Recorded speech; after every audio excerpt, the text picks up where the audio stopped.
क्या हुआ जब एक मुस्लिम लड़की मांस लेकर जगन्नाथ मंदिर के अंदर चली गई? ये बात जैसे ही लोगों को पता चली, पुरी की गलियों में सनसनी फैल गई। हर तरफ एक ही चर्चा, मंदिर के अंदर मांस, और वो भी किसी मुस्लिम लड़की के हाथों। कोई मानने को तैयार नहीं था, पर जो हुआ था वो न सिर्फ सच था, बल्कि इतिहास में पहली बार ऐसा कुछ हुआ था। वो लड़की कौन थी? क्या उसने ये जानबूझकर किया या अनजाने में? क्या ये एक साजिश थी या सिर्फ एक गलती?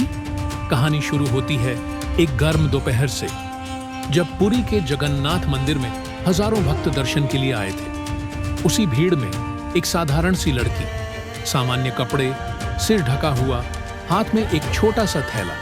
कोई नहीं जानता था उस थैले में भगवान के लिए फूल नहीं, बल्कि चिकन था, मांस।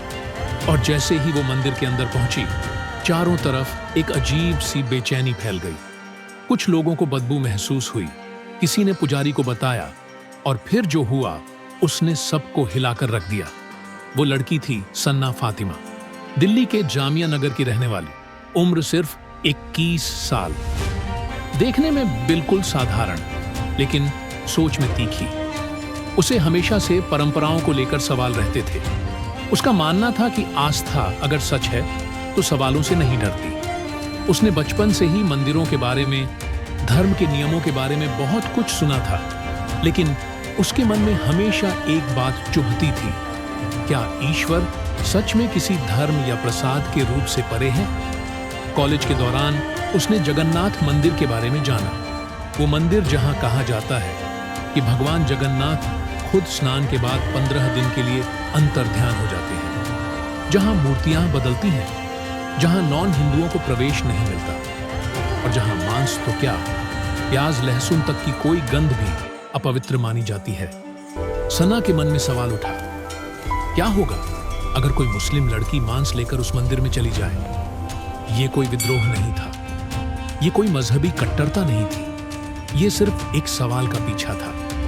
अगर भगवान सच में सबके हैं, तो क्या उन्हें फर्क पड़ेगा कि कौन आया, किस नियत से और क्या लेकर? उसने दिल्ली में बैठे बैठे एक योजना बनाई। इंटरनेट पर मंदिर की तस्वीरें देखी, वहां के नियम पढ़े, सुरक्षा व्यवस्था को समझा।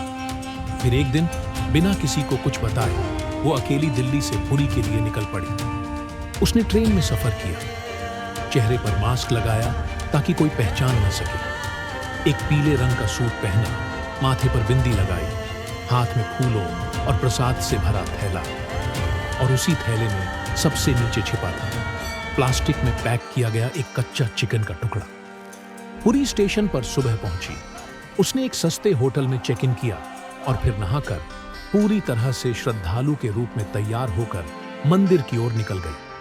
रास्ते भर वो भीड़ में घुली रही। कोई शक नहीं कर सकता था कि वो कौन है और उसके इरादे क्या हैं। मंदिर के प्रवेश द्वार पर थोड़ी सी चेकिंग हुई, लेकिन चूंकि वो एक महिला थी और उसके पास सब कुछ सामान्य लग रहा था, कोई ज्यादा पूछताछ नहीं हुई। वो आराम से अंदर चली गई। भीतर का दृश्य भव्य था। शंख की ध्वनि, घंटियों की गूंज, पुजारियों का मंत्रोच्चार, सब कुछ दिव्यता से भरा हुआ। लेकिन सना के मन में सिर्फ एक ही बात चल रही थी, क्या भगवान मुझे पहचानेंगे?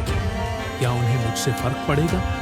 वो आगे बढ़ती गई। एक कोना देखा जहां ज्यादा ध्यान नहीं था। उसने धीरे से थैले से वह प्लास्टिक निकाला जिसमें मांस था और उसे मंदिर के एक किनारे रख दिया। उसके हाथ कांप रहे थे, लेकिन चेहरा स्थिर था।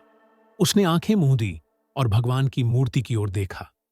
तभी कुछ ही क्षणों में एक पुजारी को गंध महसूस हुई। उसने आसपास देखा, लोगों को हटाया और फिर उस प्लास्टिक थैली को देखा।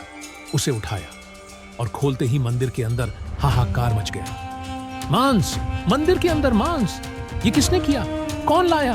पुजारी चिल्लाया। कुछ श्रद्धालु घबरा गए, कुछ ने उल्टी करनी शुरू कर दी। कोई स्तब्ध खड़ा रहा तो कोई गुस्से से लाल हो गया। मंदिर की घंटियां रुक गईं। पुजारियों ने पूजा रोक दी, दरवाजे बंद कर दिए गए, सुरक्षा बलों को बुलाया गया। तुरंत सीसीटीवी कैमरे खंगाले गए। उसमें सन्ना का चेहरा साफ दिखा। उसे बाहर निकलते समय ही पकड़ लिया गया। लोग उस पर चीखने लगे। कुछ उसे पीटना चाहते थे, लेकिन पुलिस उसे भीड़ से निकालकर थाने ले गई। पूछताछ शुरू हुई। पुलिस अधिकारी ने सख्ती से पूछा, किसके कहने पर किया ये सब? सना ने शांत स्वर में जवाब दिया, किसी के कहने पर नहीं, ये मेरा खुद का फैसला था। मैं बस देखना चाहती थी कि भगवान मुझे पहचानते हैं या नहीं, क्या उन्हें मुझसे फर्क पड़ता है या नहीं। पूरे शहर में यह खबर आग की तरह फैल गई। सोशल मीडिया पर ट्रेंड करने लगा। कुछ लोग उसके समर्थन में थे, जो कह रहे थे कि उसका इरादा खराब नहीं था, लेकिन अधिकतर लोग उसके खिलाफ थे। मंदिर प्रशासन ने इसे महाअपवित्रता कहा। विशेष शुद्धिकरण अनुष्ठान किए गए। मंदिर को 48 घंटे के लिए बंद कर दिया गया। अगले दिन पुलिस ने थैली में से मिले मांस की फोरेंसिक जांच करवाई। रिपोर्ट में पुष्टि हुई, वह चिकन था। लेकिन एक और चीज रिपोर्ट में सामने आई। उस प्लास्टिक पैकेट में एक छोटा सा नोट भी था, जो पुजारियों को पहले नहीं दिखा था। नोट में लिखा था, अगर आप सच में ईश्वर हो तो मुझे क्षमा करना। मैं जानती हूं मैं गलत हूं, पर मुझे जवाब चाहिए। क्या आप सच में यहां हो? कुछ लोग उसके समर्थन में थे, जो कह रहे थे कि उसका इरादा खराब नहीं था, लेकिन अधिकतर लोग उसके खिलाफ थे। मंदिर प्रशासन ने इसे महाअपवित्रता कहा। विशेष शुद्धिकरण अनुष्ठान किए गए। मंदिर को 48 घंटे के लिए बंद कर दिया गया। अगले दिन पुलिस ने थैली में से मिले मांस की फोरेंसिक जांच करवाई। रिपोर्ट में पुष्टि हुई, वह चिकन था। लेकिन एक और चीज रिपोर्ट में सामने आई। उस प्लास्टिक पैकेट में एक छोटा सा नोट भी था, जो पुजारियों को पहले नहीं दिखा था। नोट में लिखा था, अगर आप सच में ईश्वर हो तो मुझे क्षमा करना। मैं जानती हूं मैं गलत हूं, पर मुझे जवाब चाहिए। क्या आप सच में यहां हो? यह पढ़कर कुछ पुजारी मौन हो गए। उन्होंने कहा, वो लड़की पागल नहीं थी, वो जवाब ढूंढ रही थी। सना को जमानत मिल गई, लेकिन पूरी शहर में उसका नाम हमेशा के लिए एक विवाद बन गया। कुछ लोग आज भी मानते हैं कि उसने भगवान का अपमान किया, लेकिन कुछ ऐसे भी हैं जो कहते हैं कि शायद भगवान ने ही उसे बुलाया था, ताकि लोगों को ये याद दिलाया जा सके कि ईश्वर डर या धर्म में बंधे नहीं होते। आज भी जब कोई नया चेहरा मंदिर में आता है, तो पुजारी एक पल को जरूर ठहर जाते हैं। कहीं फिर से कोई सना कोई और सवाल लेकर तो नहीं आ गया।